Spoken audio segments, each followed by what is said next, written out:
to another log analysis made easy video with PowerShell. A question was raised to me about basically the principle was they had to pull the Windows event log 4648, and they needed from that log the time, the machine name, and the username from the logs. And that would seem like a relatively straightforward request, but unfortunately, Windows event logs have nested XML, and it can be slightly painful to try to pull that stuff out. So we came up with a solution, and we wanted to share it with you. Hopefully, it gives you some ideas of ways you can use PowerShell. You may not need this exact problem, but maybe it helps enlighten you on some other problems you might be dealing with. And I wrote up here, one of the things that'll be the cool focus of this is to use PS objects. I love PS objects. I love creating my own custom object and creating my own fields and storing the values I want in there. And it provides this nice ability to keep time machine username, even though they're in different sets of the log. The log itself doesn't really fit into this object. I'll create my own custom object that has those fields. And so I wrote it up there. Biggest reason I write up here is there's a good chance I'll mistype it if I try to do it on the fly. Anyway, so let's go at this. First thing we want to do is we want to know, how am I going to pull back these Windows event logs? So the first thing we do, if you're not familiar with what script you should do, what commandlet, I like to go to the old trusty get help. If you've been following my videos, I'll always tell you use get help first. Let's go, we're looking for the word log. Is there anything that starts with the word log? Well, has the word log in it. If I run get help, I can see a bunch of logs. I scroll all the way to the top. Oh, I've got clear event log, get event log, new event log. I think that looks right. Let's go look into this get event log. So if I get help, get event log, and I'm going to pull back the full documentation.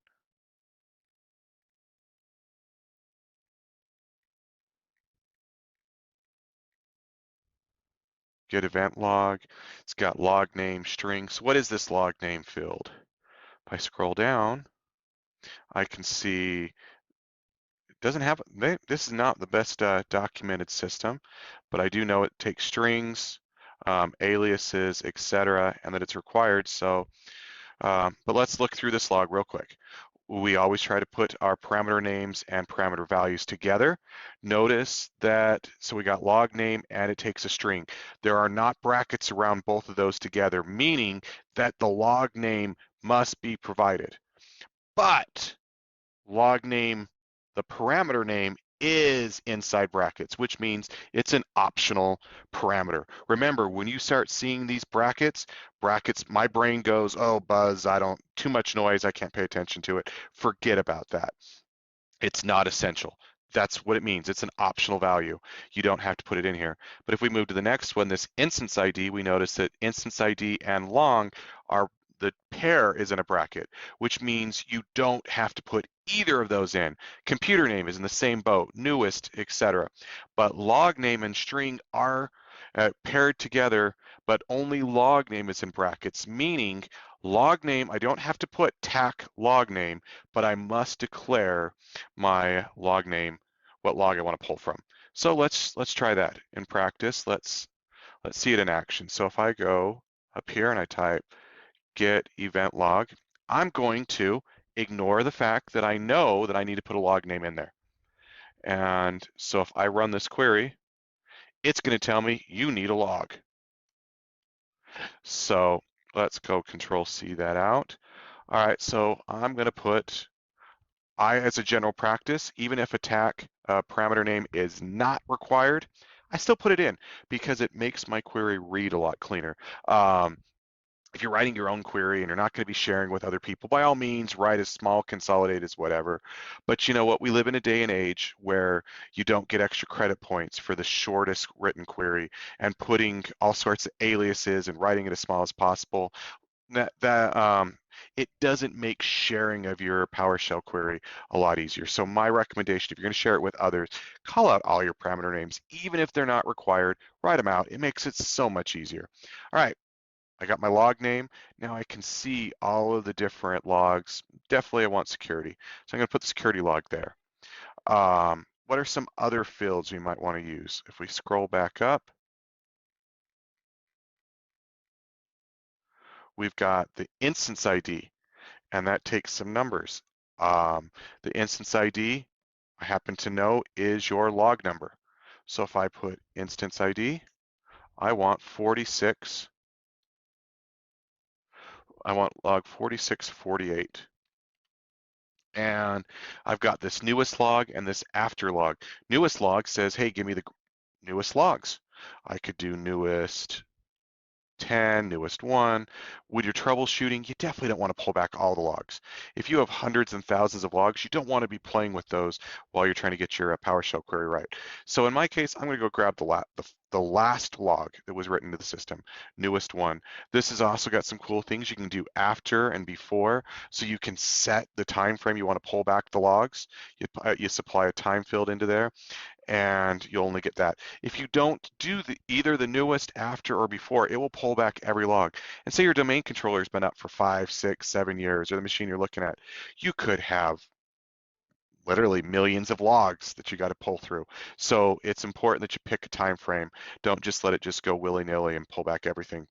All right, so let's see this. If I run this query, it should work. And I get back a result. I've got a time field, and I've got an instance ID, and I've got a message. I'm going to move this along, but the principle is the username information I want is actually listed in the message. And I can do some exploration. I can play around, export this to CSV or write to a string and things like that. Next thing you find out, the message has a whole bunch of special characters in it that make it really difficult to read. You can do some XML path query language if you really want. I found that to be very difficult, and it was kind of a struggle. Uh, so I went with a different method, but the point is, from message, you're going to have to do some form of regex or XML parsing to pull out the username. And so that's what made this thing a lot more difficult than initially I had in my mind when the idea was proposed to me. So let's talk about how I ended up solving this. First thing I did, as I said, I made myself a custom object. I'm going to always keep pointing out that that's where that's up there. And I wrote another value, text XML, temp XML. I made a variable, and I'm going to store the results in that temp XML.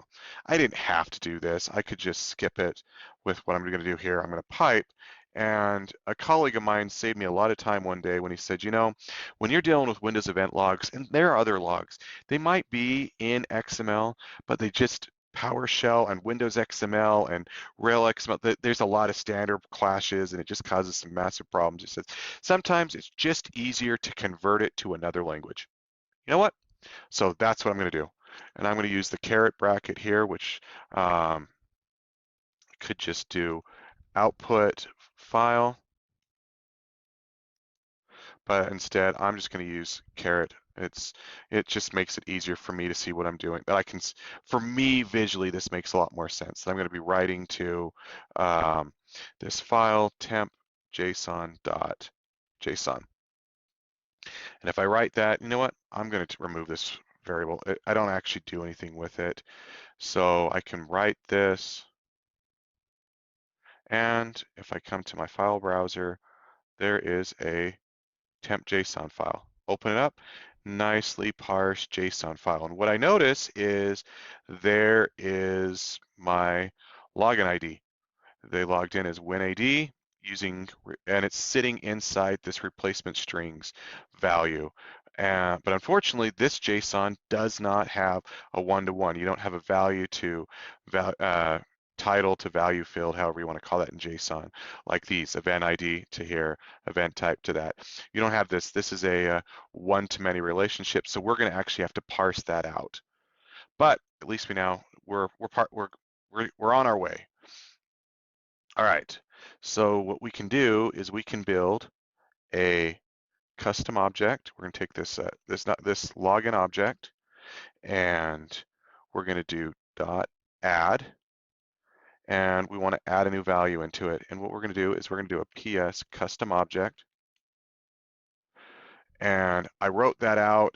You do not need all this system management automation, but I wanted tab complete. And this is going to, because I put this in brackets, it is going to say, hey, this is casting this string, whatever goes in, it will be a PS custom object. I could put a string in there and then make it force it to be a string. I'm putting here, forcing the variable I'm declaring here to be a PS custom object. And the way you fill PS custom objects is you fill them like a hash table, which is with an @ sign. And then we close the bracket, close the squiggly bracket with the parentheses, and we're good to go. So now all we need to do is put our value pairing in here. And so the first field is the value name. I'm going to call this machine name equals. Oh, the problem is I've written it to a string, I've written it to a file, but I haven't pulled it back out. So let's go and do temp JSON equals get content, and we're going to pull this JSON file back. And then we're going to convert from JSON. Convert from and use JSON. So what we're doing here is we're making a variable, we're going and grabbing the content from this JSON file and converting it, making sure, hey, this is JSON, treat it like JSON, please. Don't just read it as text, know that it is JSON. And that now makes this temp JSON an actual JSON object.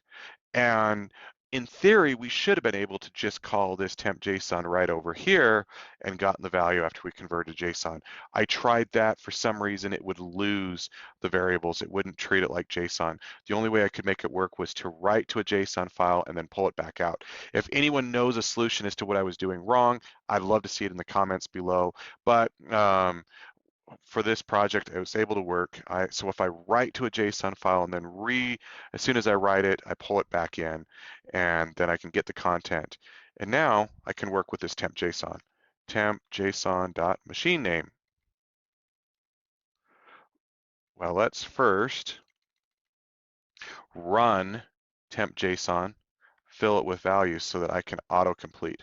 I don't want to have to, I like auto completion. So now that we have a temp JSON, I can see it here. It looks nice, pretty JSON file. Biggest reason I did that is I wanted to be able to use,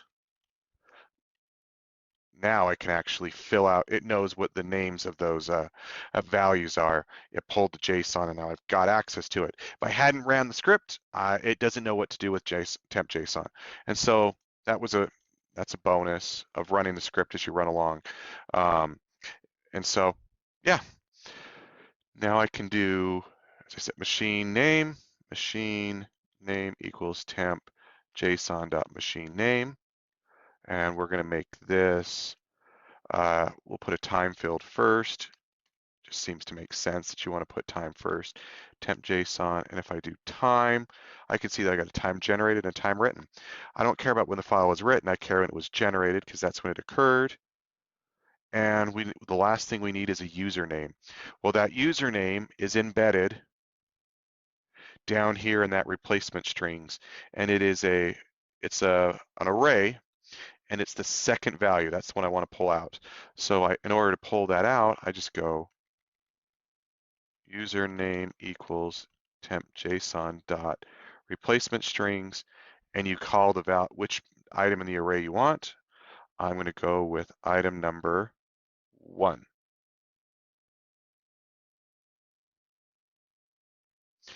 And if I put that there,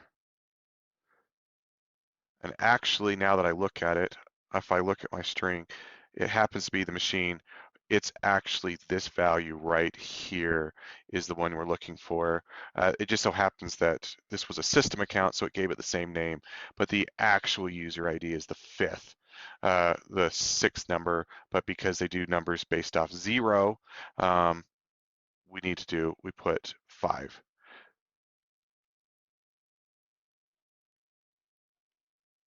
And just because I want to show it, we're going to put an embedded computer name, temp JSON replacement string, and I'm going to use that 1 just in case the computer name and the embedded computer name are different. I want to show them both, and then we can, if by chance as we go through my logs, if these two vary, we'll be able to see that. If I run this, Now I do login object. It's giving me exactly what I want: time, machine name, username, embedded computer name. Sweet, this works, but there's only one problem. This only works if I have one log. If I have more than one log, it's not going to work for me.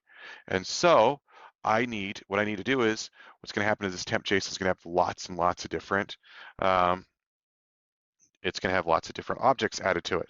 So we need to loop through them all and get back the appropriate, this becomes an array, and I want to get back I want to go grab the first JSON, then the second JSON, the third JSON. A for loop is a great way to do that. And so the general principle behind a for loop is you go for, and I'm going to make a variable x equals 1. That's our starting point. And then we're going to say, while x is less than temp JSON dot count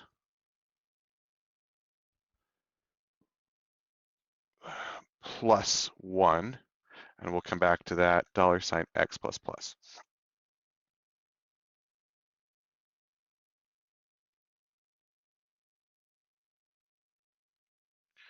So the principle behind here is this sets this up and it says, hey, I want to run x is my first value while x1 is less than temp.json.count. And so it's going to read the amount of numbers from temp.json. If it has 1, it's going to go in here. If 1 is less than temp.json.count. Yep, it is. All right. And actually, it wouldn't be. If count was 1, the very first time it would exit, it would never do anything. That's why you have to put this plus 1 in there. Remember that our values in an array start at 0, but a count actually starts at 1. So if there are 10 items in there, it'll give you 10, and it starts with number 1. But our arrays start with zeros. The very first object in an array is the 0 element. And so that's why you got to do a plus 1. And basically what it's going to do is it's going to come through and it's going to do its stuff. And when it's done, it's going to use this x plus plus, which this is the same thing as saying x equals x plus 1. So it's going to run through. X is going to be, after the first time running through, it'll say x is equal to 2. Now it's going to evaluate, is 2 less than the number of count? In this case, we're grabbing the first 10. So no, 2 is still less than. So it's going to go through the loop again, make it 3. And it's going to go 4, 5, 6, 7, 8, 9, 10. And when it hits 10, the 10th time through, it will run that and it'll exit the loop. And that's the principle here we want to use. We're going to now copy this code in. And instead of using JSON, the first one, which will default to item 0, we will actually go in and do $x minus 1, because remember this starts at 1, but the first time through we want it to be a value of 0. So we do x minus 1 so that now it becomes 0. And that'll grab the x minus 1 element, x minus 1 element, x minus 1 element. And so the first time it goes through, it'll grab the 0 array. The next time we'll grab the first item in the array, the number 1 item, number 2, number 3, number 4, number 5, etc. And when it's done, we will have ourselves a login object that has all those values in there. See that in action. So if I go $login object, there's all 10 fields. And so you can see it was good that I changed. WinID is used often, but there's the administrator account still logging into WinID. Then there's your different users, administrator, DWM1. And so I've got, it's working right. I have the time, the machine name, the username, and the embedded computer name. And all I did was this log. Just to show this in case somebody's questioning exactly what I mean by these arrays, if I go login object, and I go 0, it's going to bring back the very first set of values. If I go 1, it's going to bring back the second set. And so definitely, if this doesn't make sense to you, please refer to my arrays video that I'll be creating. Um, this is a valuable tool. Anyway, I hope this makes sense. This should allow you to this allowed me to go through some messed up XML logs that weren't very easy to parse. I know there's other ways of doing it. If others have suggestions, by all means, put them in the comments. Share with the community. But anyway, this was a solution that worked for me. Thing I'm going to do now is I would remove the newest 10. I would then set an after or a before and set it for a time frame if I was going to try to pull these back. Other things you might end up doing is putting this as a script, use the invoke command. I love invoke command. Invoke command would allow me to run this across massive amounts of computers at the same time. There's lots of different options available to me. I hope you'll pay attention to my video channel. I hope that this video, notice that this video is part of a collection of PowerShell videos. Please refer to the comments below for if you're not in that video playlist. If this video was helpful, please give me a thumbs up. If you like this, subscribe. And I hope this helps you understand PowerShell a little better, and it's a valuable tool that you can use in your own work and home environment.